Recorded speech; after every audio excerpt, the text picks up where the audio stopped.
Barbara, naging emotional ka kanina doon sa pagbanggit mo sa isang politician na sikat na ngayon. Bakit? Kasi di ba, syempre minahal mo yung tao. Tapos ilang taong kayo, 3 years. Kaya maalala mo kasi wala namang ginawa sa yung masama yung tao. Minahal ka rin naman. Kaya lang syempre may point na darating yung time na hindi magkakahiwalay din pala kayo. Anong nangyari dahil meron siyang pamilya at that time? Na hindi mo alam. Pero nung nalaman mo, naghiwalay na rin kayo or nagpatuloy ka? Naging walay na talaga kami. Gano'n. Di napakasakit nun. Gaano katagal kang nabuhay sa kasinungalingan noon? Okay lang yun. Okay lang kasinungalingan kasi minahal mo naman yung tao eh. Okay lang nabuhay ka ng kasinungalingan ng time na yun. Ano natutunan mo during that experience? Natutunan? Siguro alamin mo muna yung tunay na buhay ng tao. Kung meron siyang pamilya o wala. Alam, nakakabilib ka parang kasi ever since ganyan yung parang image mo na hindi mo talaga gustong pumato sa isang taong may sabit at nagkataon, di ba? Opo, totoo yun. Iwas na iwas ka din sa mga co-actors mo na nanliligaw. Hindi ka talaga nagpaligaw at trabaho lang. Pero at that time, talagang na-inlove ka ng bonggang-bongga. Oh, kasi po hindi ko naman alam na may asawa siya ng talaga. Gaano kasakit yun that time? Eh, siyempre masakit. Pag naalala ko yung mga pinagsamahan namin, lalo na yung kabutihan niyang binibigay sa pamilya ko, sa sarili ko. Kasi mabait naman talaga siya. Mula sa pool naman, matulungin talaga yung tao. Sa palagi mo kaya kung nagkatuluyan kayo ngayon, ano na kaya si Barbara Milan? Hindi ko alam. Ganun pa rin. Eto pa rin ako. Walang pagbabago. Pero hindi ka gagawa ng pelikula. Baka pumasok ka rin ba sa politics o maging plain housewife ka lang? Siguro, depende sa kanya kung siya talaga yung nakatulong ko ano. Pero Barang, paano kaya? Ready ka rin ba anytime na magkita kayo? Or nagkita na kayo after din ng breakup ninyo? Hindi na kami nagkita. Hindi na kayo nagkita. Pero ikaw ba prepared na magkita kayo anytime sa isang party now that you're Oo naman. coming back? Oo naman, casual lang, okay lang. Batiin niya ako, okay lang din. Ba't hindi niya ako batiin, okay lang din. Masaya na ako sa buhay ko, masaya naman na siya sa buhay niya. Pero for sure, Barang, pag nakita ka niya, parang mas maganda ka pa yata ngayon at mas Tito Ray, wag na magano. Hindi, parang nagulat nga kami kasi inaasahan namin na parang katulad ka rin ng ibang mga stars na losyang, hindi ko nababanggit yan eh. Nawala yung glow ng pagiging artista. Pero ikaw, napanitili mo yung Salamat mas payat ka yata ngayon. Tumaba na nga po. Tumaba na. Opo, tumaba na. So sa palagay mo, ano kaya magiging reaction? Or pinaghandaan mo rin ba itong itong katawan na to, itong figure na to para kapag nakita ka ng mga taong dati mong kakilala at minahal mo, magugulat sila? Ang pinaghandaan ko kayo, Tito Ray, yung movie press talaga. At yung pagbabalik ko, honest, swear to God.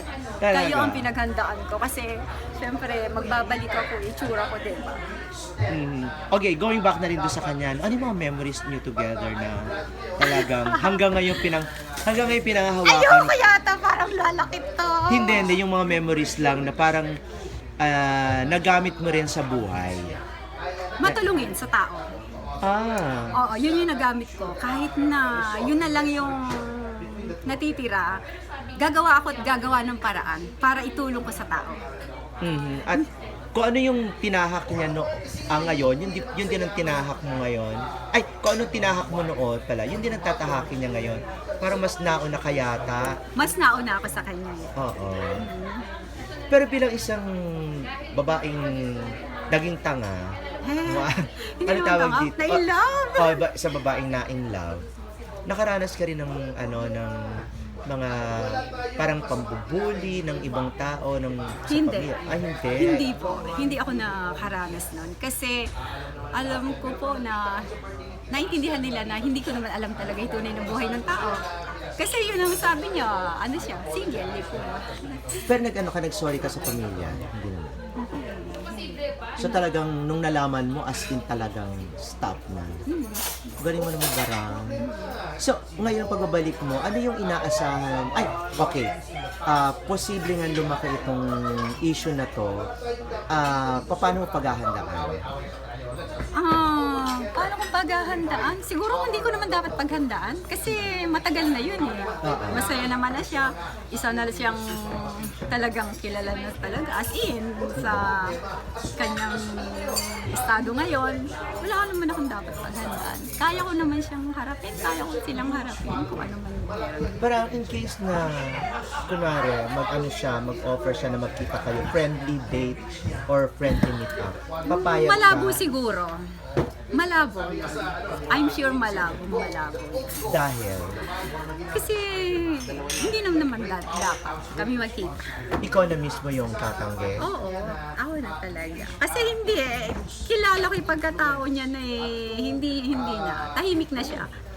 At ayaw mo na rin makagulo. Oo, ayoko na. Parang ano inaasahan mong mangyayari sa karera mo ngayon na bumabalik ka, parang parang hindi ka makapaniwala na napanatili mo yung kagandahan at mas ano ka ngayon. Katulad ng sinabi ko, Tito Ray, gusto ko lang ng enjoyment na makasama palagi yung movie press. Siguro, simple lang yung sasagutin ko naman na kaligayahan ko ngayon, yung makabalik lang ako sa movie. Yan, yung magkaroon ng mga project. Tapos,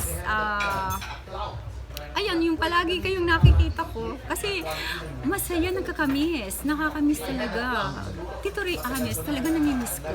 Lalo na nainggit ako nung ini-interview kayo. Tapos sabi ko, yung ganito, yung umuupo sa panel, yung mga table na ganyan. Ito yung namimiss ko.